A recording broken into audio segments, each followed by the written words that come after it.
On this edition of inCycle, we go inside the Hagens Berman Axeon development team.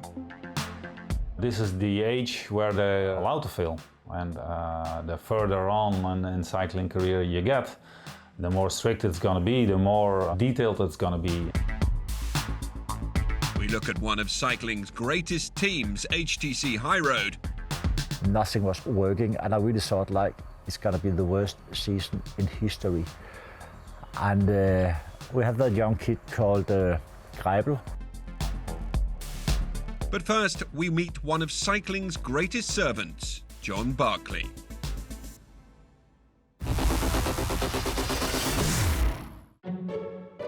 For around 45 years, one man has shaped British cycling more than any other.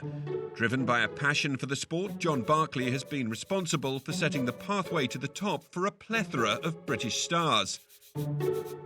Through his legendary trips to Belgian junior races, Barclay exposed the likes of 2018 Tour de France winner Geraint Thomas, 30-time Tour stage winner Mark Cavendish, and Britain's first Tour champion Sir Bradley Wiggins to some of their most formative racing experiences. Even approaching his 90th birthday, Barclay continues to travel to Belgium, as inCycle found out when we joined him on a trip in 2016. As a teenager, I joined the local club, rode a few time trials, got called up when I was 18 to do national service in the Air Force, and then I joined the Festival Road Club because I had some interest in some of the riders there. And then some of them said, oh, let's go and race in Belgium. So I went over with them. And in those days, it was a rucksack on your back, ride down to Dover, get the ferry up to Zeebrugge, and then ride to Ghent. And then I started getting involved with taking teams away when a friend of mine got an invite for the Ghent Ypres, and he couldn't handle it, so he passed it on to me. So that Ghent Ypres was the first big race I did. Given how formative these first foreign racing experiences would prove to be, unsurprisingly, every Barclay disciple remembers their trips well. John is a guy who just takes everybody who's been a cyclist in the UK, he takes them to Belgium for a trip when they're a junior. So that's what happened to me. I think it was 1989 when I first went away with John Barclay, and I think he'd been doing it then for about 40 years, and he's still doing it now. It was a massive car. I can't remember exactly what car it was, but we just know it was massive, full of bags on the top, full of your luggage in the back. You were pretty much crammed in, stuff on your laps, but it was all about the racing. We'd get there on Saturday morning, we'd race Saturday, stay in like a youth hostel type place, and then race Sunday, and then get back to school on Monday morning. It was 1995, the Europa Prize in Geraardsbergen in Belgium, and I think I was still 17 then. And I just rode as fast as I could from the start, and I was in a breakaway for probably half of the race with one or two other riders, I can't remember. And then when I was caught, I was just ejected from the back of the peloton and was a bit lost in the Belgian countryside when the race went on without me, and I didn't know how to get back to the start or the finish. And I think it rained as well. So it was my first experience in Europe, and it was quite tough. I always remember going over with Cav a few times, and he would always get mega angry at Cav because he had this new car with some fancy button on the boot that closed the boot or something. And Cav would always slam the boot of his car. Every time, like, bloody hell, Cav, you know, stop slamming the boot, there's a button and you're going to break it. So every time, just to annoy him, Cav would slam the door, and just stupid little things like that, and I'm sure we drove him crazy. To start with, it was a case of could they finish the race. That was the first objective when they first went over there. But eventually they got better at it, and then they not only finished the races, they started winning them. And that's the way it's been ever since. I never try and foresee their future career. That'll be, you can think that they might develop into something, but I don't hold out any great hopes. They've got to go and do it first. With Mark, definitely not. No, he was overweight, unfit, and not very impressive at that time. I think Rod Illingworth did a wonderful job with Cav. inCycle would see a first glimpse of one of Barclay's future stars when we joined him and his southeast cycling team at the Junior Kern Brussels Kern in 2016. The winner on that day was Ethan Hayter, who signed as a neo-pro with Team Ineos at the start of this season and will also be part of Team GB's Olympic squad on the track in Tokyo. Hayter, like so many before him, has the Barclay trips to look back on. Every trip with John's been great because it's just learned so much. Just a bit more freedom than if you go away with other people, and you learn a lot to look after yourself, and you get a lot of racing opportunities which you don't normally get. As Hayter begins his career at the top, don't count on him being the last graduate of the John Barclay School of Cycling. The trips break monotony for me, give me something to do. I will carry on doing it while I can do it, and while I've got people helping me.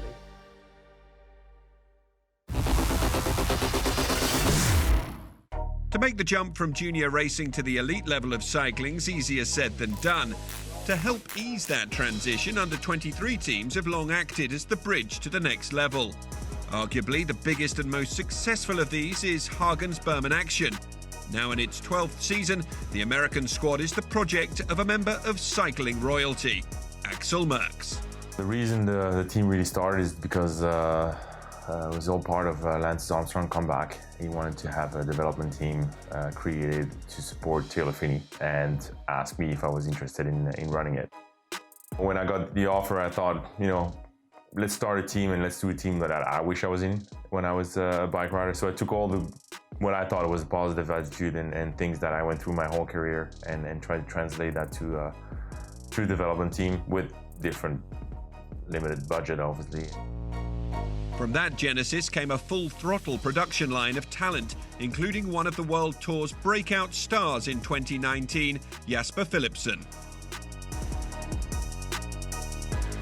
The Belgian sprinter has been joined at his UAE Emirates team this season by Axeon's latest graduate, under-23 time trial world champion Mikkel Bjerg. For me, time trialing it's a way for me to get more well-known and more respected in the pro peloton, because based on my road race performances, not that many people has noticed that. But a lot of people notice if you become an under-23 world champion. So for me, it has been the right way to do it. Like, focus on the time trialing and then slowly building up to be a better road cyclist. If I didn't learn it from this team, it's a bit difficult. Like, I couldn't see where else I should have learned it from. I dropped out of school, so I only had cycling to focus on. And if you only talk about cycling and just train on your bike and do nothing else, you can get pretty special, because it's the only thing that you have to focus on. They're trying to make us more human beings than our cyclists. I think that's nice. With the team racing in both the US and Europe, Merckx is assisted by former teammate Koos Meurenhout to guide the young team through races and their development as racers. Okay guys, coming back to yesterday. Kevin had the worst moment to have his chain drop there, which left him at the back, at the top of the climb where it all happened. Anything from you guys to mention? Remarks? We were like 10, 20 wheels too far back in the one decisive moment, and you have like 30 seconds to react. Well, we give them the opportunity to fail, basically. And this is the age where they're allowed to fail. And the further on in cycling career you get, the more strict it's going to be, the more detailed it's going to be. And we try to make them aware of that. And next to that, keeping it as fun as it can be for a long time.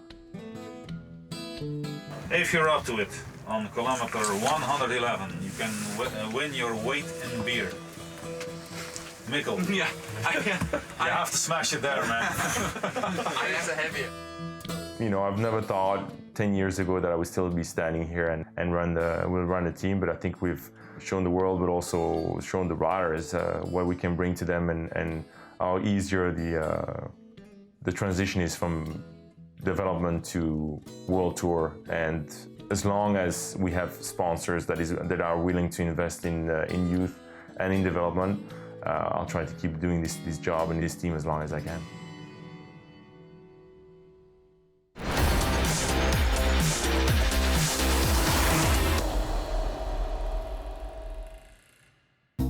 Nairo Quintana is more than just Nairo's brother. Indeed, his remarkable story is one that has often been overshadowed by the star of his more famous sibling. Now, alongside Nairo again at Arkea Samsic, a forced hiatus that nearly ended the younger Quintana's career is thankfully a distant memory. It's a story inCycle went in search of at the Oro y Paz race in 2018, where it met Daya amongst the typically adoring crowds of Colombia. Hemos iniciado en 2010, Nairo ha ganado el Tour del Avenir. En esa época fue una época gris para el ciclismo boyacense de nuestra región porque no habían carreras, no habían equipos. Nairo se ha hablado con los dirigentes de la Policía de Colombia y han hablado de que querían patrocinar corredores que corrieran por la Policía Nacional.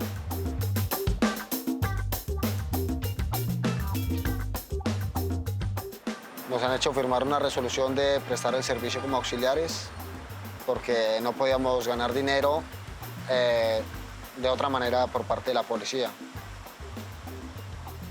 Todo pintaba muy bien, estaba perfecto. Nairo ha tenido que viajar a Europa a seguir ya con su calendario porque ese año ingresaba al Movistar. Se ha manejado mucha corrupción aquí en Colombia, tanto en el ciclismo como en muchas cosas. Entonces, si alguien quiere montar un equipo, busca la manera de sacar su parte de dinero y ya está, ¿no? Entonces, allí como se estaba manejando todo legal, empezaron a formar falsos comentarios, falsas ideas. Y empezaron a decir, no le den bicicleta a los muchachos de esas que no saben ni siquiera montar en bicicleta, ¿no? Y ya en menos de 2 meses sacaron el equipo. Entonces, cuando se acabó el equipo, pues como habíamos firmado una resolución por parte de la policía, pues ya no podíamos salirnos de la policía, ya obligatoriamente nos tocó prestar el servicio.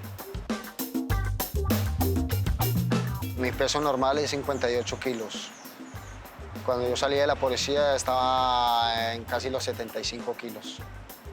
1 año y medio comiendo bien. Nairo se ha enterado porque le he comentado a mis padres y les he dicho, pues no le digan nada a nadie porque, pues, para no generar polémica, ¿no? Nairo me ha llamado desde Europa y me ha dicho, no, güey, ¿qué te gusta más, la policía o el ciclismo? Le digo, pues, el ciclismo, pero ya estoy aquí, llevo casi 1 año y medio sin entrenar, pues, ya que tengo la oportunidad de seguir en la policía, pues aprovechar, ¿no? Me ha dicho, pues deja de hacer eso y cuando salgas de la policía, entrenas, corres lo que te encuentres y ahí miramos a ver cómo te va y si no te ves bien, pues te retiras y ya está. Iniciamos a hacer documentos, pero no para ser un policía de acá, sino un nivel un poco más ejecutivo, ¿no?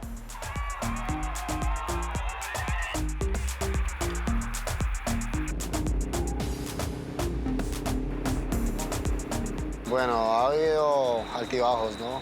2014 fue un gran año ya que me estrenaba como profesional, tuve una victoria, hice varias top 10 en varias carreras, 2016 tuve mi segunda victoria, igual varios top 10 en carrera, entonces son 2 años que he tenido buenos y 2 años un poco grises.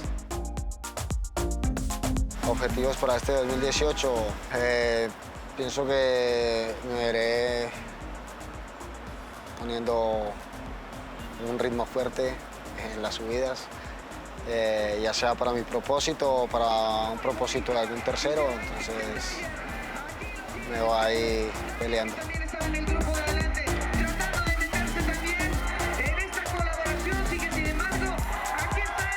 La vida aquí en Colombia, como decía García Márquez, no necesita uno imaginar muchas cosas porque aquí lo tienes todo. Y bueno, nosotros somos de campo, somos muy de campo porque aún seguimos en el invierno ayudándole a nuestro padre a cultivar la patata. Pues por mi parte yo no me imaginaba nunca estar corriendo en el World Tour y bueno, ¿qué más me puedo imaginar?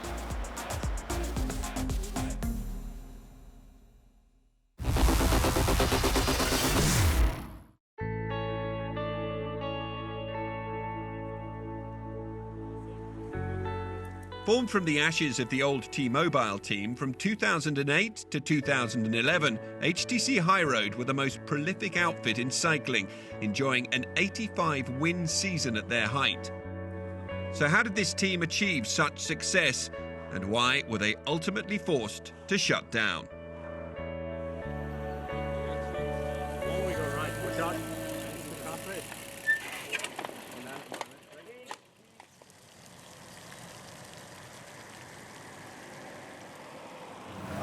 How did you get involved with the team? Well, I used to work for T-Mobile in the wireless business for a number of years, and they obviously had a big sponsorship. We had a chance to emulate some of that with American women, and then had a chance to take over the men's team, which we did, and tried to build it into the best team in the world. First time I met Bob Stapleton was at a VIP event at the Tour de France, and I was injured. I didn't ride the Tour myself, so I was still an active professional, and we went up the Tour called the Tourmalet, and on top is a restaurant, and so yeah, I looked a little bit after the telecom guests by that time, and he was one of them, and I made him riding up the whole way. So I think we stayed together, but I wouldn't push him. So my first memory of Bob Stapleton was I thought he was a mechanic. I met him, I think, first time, 2003, San Francisco. I always thought he was a mechanic. He was quite a humble person. I mean, he sold his company and he became our new boss, the owner of Highroad. We came from T-Mobile, was probably, my point of view, the most beautiful, the biggest team ever, best looking team ever. I was really proud of working for the team. And okay, we folded, and suddenly we got that American taking over everything. I realized quite fast he was a smart guy, but I don't really think he had a clue about cycling. I mean, we rented a car in Mallorca, the first training camp, small cars like Opel Kadett. I mean, the mechanic didn't even have a space inside for spare wheels. Ugly was Jersey, no team cars. First ride on the training camp, all the seat posts was breaking off the bikes. Nothing was working, and I really thought, like, how we ever gonna win a race? It's gonna be the worst season in history. And we had that young kid called Greipel, and he was winning, and he won, and he won. Then we started with Cavendish, and he was winning. Suddenly we won like 60, 70, 80, almost 90 races a year, so it was quite amazing. I nearly didn't get a contract when the team was still Telecom. I'd already signed before. I was with T-Mobile Development before, and then actually, yeah, I had offers from other teams before I turned professional, and actually my contract from Telecom nearly ended before I even started. Yeah, it's always quite easy to be wise 10 years after. I mean, but when, in that situation, I mean, we didn't really know what would happen. Of course, for obvious, Cav, he was a good cyclist, but you would never realize he was a bloke who would win like 30 stages in Tour de France. With a host of other promising talents producing big results, the team seemed unstoppable. But by 2011, cracks were beginning to show.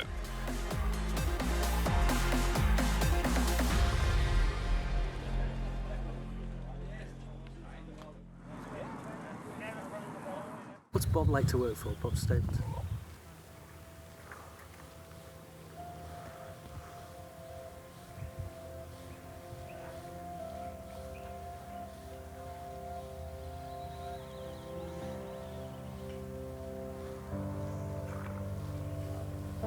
Okay, I don't want to answer, yeah. No, that's fine, that's fine.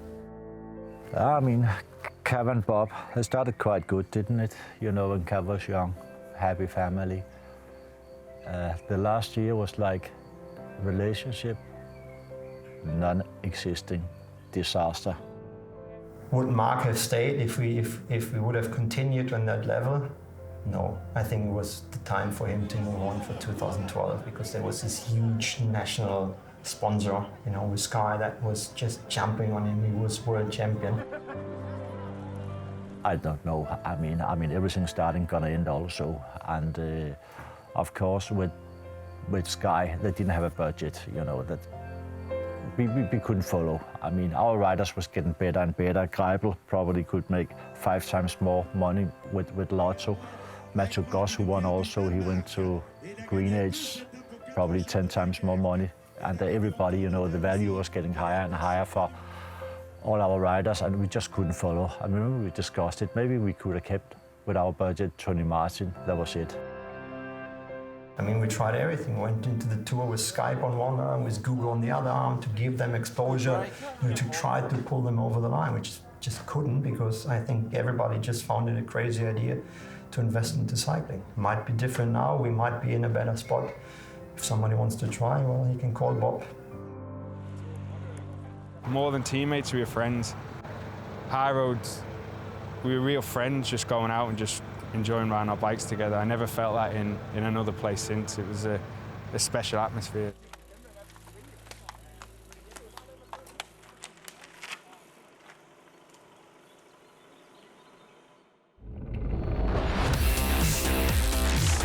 That's all for this time. Until next week, keep up to date with us on social media.